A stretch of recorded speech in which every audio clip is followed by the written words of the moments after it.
Well, believe it or not, some scientists think that the first person who will live to the age of 150 has already been born. Researchers are making breakthrough discoveries and unlocking the secrets to longer life. So how can we stay younger longer? Just watch. Even though we can't stay young forever, Dr. Richard Furman says there are steps we can take to live younger longer. Dr. Furman has been a vascular surgeon for over 30 years and says health problems associated with age can be prevented. In his book, Prescription for Life, Dr. Furman shares his strategic plan for maintaining the healthiest body possible, now and throughout our golden years. And Dr. Richard Furman is here with us now. His book is called Prescription for Life, 3 Simple Strategies to Live Younger Longer. And it's so nice to meet you, the man who's going to keep us younger longer. And, you have shocking statistics in your book. Half of all Americans will die because of what is going on in their arteries. Tell us, what's going on in our arteries? Well, Wendy, the health of our arteries determines the aging process. And just real quickly, there's good cholesterol and there's bad cholesterol. The bad cholesterol, the LDL cholesterol, is like little splinters that gets into your arteries. The good cholesterol, the hero HDL, takes those little splinters out. And that aging process is going on in everyone. Well, one of the scary things, we may never have any symptoms of arterial damage until we get a stroke or even die. So how can we tell if we have a problem? That's the scary part, and that's what Prescription for Life is all about prevention, because 80% of everyone over the age of 50 has some significant blockage in their arteries without causing any symptoms. That's the heart, the brain. Blockage. That's the blockage, significant blockage.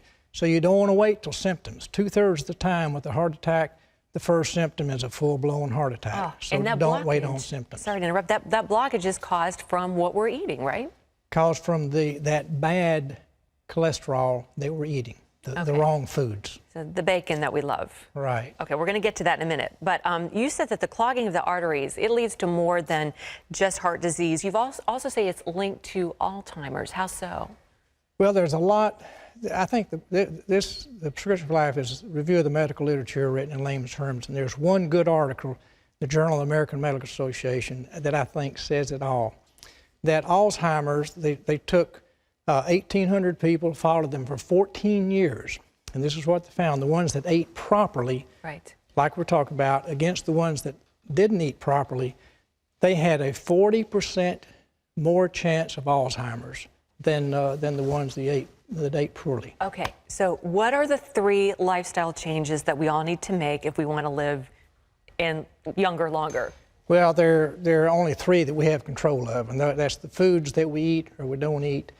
Our weight, we determine our own weight. Nobody forces us to eat. And whether we exercise or not. Well, let's start with the foods. We already know the bad foods that we shouldn't eat. Well, we know the good foods we should eat. We know the fruits and the vegetables and the lean meats and fish. What are foods that we should be avoiding at all costs? Well, there are 6. We won't have time to go in all 6, but I'll tell you the one food that Americans eat the most of, that gives us the most saturated fat, that gives us those little splinters, the LDL cholesterol splinters, is cheese. Really? I love cheese. You're kidding. That was my favorite food. All my patients brought me cheese at Christmas. But I read that article, and in that moment I said, I don't want my last 10 to 15 years to be drooling, to be terrible last years of my life. Plus, you can be physiologically younger now.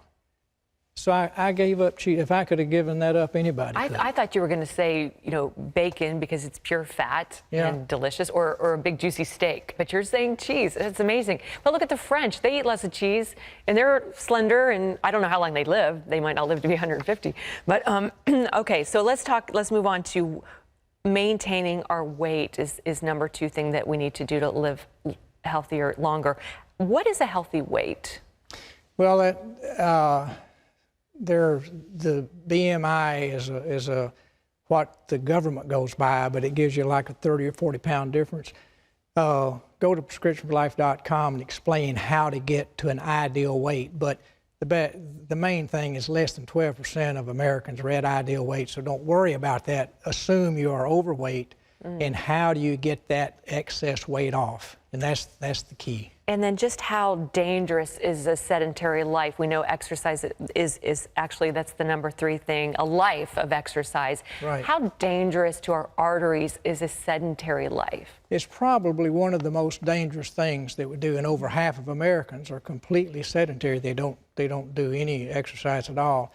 And it takes 6 or 7 years off of your life expectancy. If you can't walk a quarter of a mile in 5 minutes, you're 30% more likely to die in the next 3 years than someone who can. And those are pretty tough numbers, but it puts it in perspective how important to get off that couch. And even if you're just going to do brisk walking, you need an exercise plan that you're going to follow yourself, even this brisk walking, because that emphasizes to you what else you need to be doing. Okay, so if you eat a little piece of cheese and then you go for a brisk walk, are you going to counter those? Are they going to like roll each other out? No, these 3 lifestyles I'm intertwine. trying, people. I'm trying to get us to be able to eat cheese here. They intertwine. Okay. And you can't pick 1 or 2 and leave the other one out. And there's many stories in Prescription of Life that explain someone that looks, a football coach that looks healthy, right. He exercises, good weight, but he had the highest cholesterol I've ever seen reported. And we put him on this plan, and in 2 months he had normal cholesterol. Okay. So that's the one thing he was leaving out, was the food. So you can't, right. You've got to do them all 3. All right, well, we will forgive you about the cheese if it helps us to live younger, longer. Right. Dr. Furman, it was a pleasure. And if you want more of his insight, and I know you do, into the 3 simple strategies, you can get his book. It's called Prescription for Life, and it's available in stores nationwide. God bless you, and thanks so much for sharing your insights. Well, thanks for having me.